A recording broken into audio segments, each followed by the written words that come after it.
سلام بچه ها، خوش اومدید به یه ویدیوی دیگه. امروز اومدیم بریم تو زمین خارجی ها و آموزششو بهتون بدم. البته باید یه چیزی بهتون بگم، ماینکرافتتون باید 1.21.4 باشه. شاید برای بقیه نیاره، باید روی اون علامت ها بزنید. باسه دقیق نشون بدم. ببینید حسین بیا.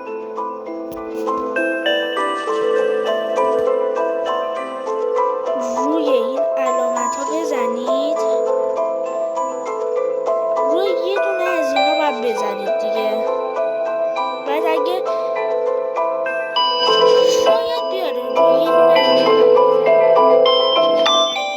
اینا وارد یه زمینی میشید.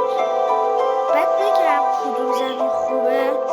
چند تا زمینه، 3 تا زمینه. یه دونه از زمین ها شمشیر طلایی داره، یه دونهشون اینطوری شماره‌ایه، یه دونهشون 3 تا براتون گزینه میاره. ببینید واسه ببینید شما باید روی این تیرکمونه بزنید که بتونید بازی انجام بدید. روی این تیرکمونه. بعد فرقی نداره 1 یا 2 میزنید. شما فقط روی یه دونه از اینا بزنید که بعد برین داخل زمین.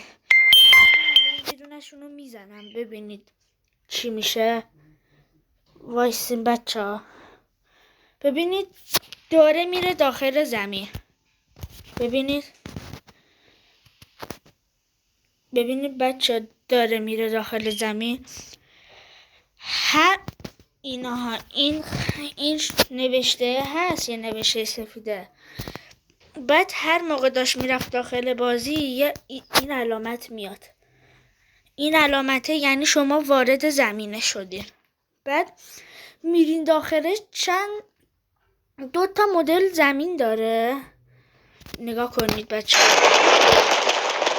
اینا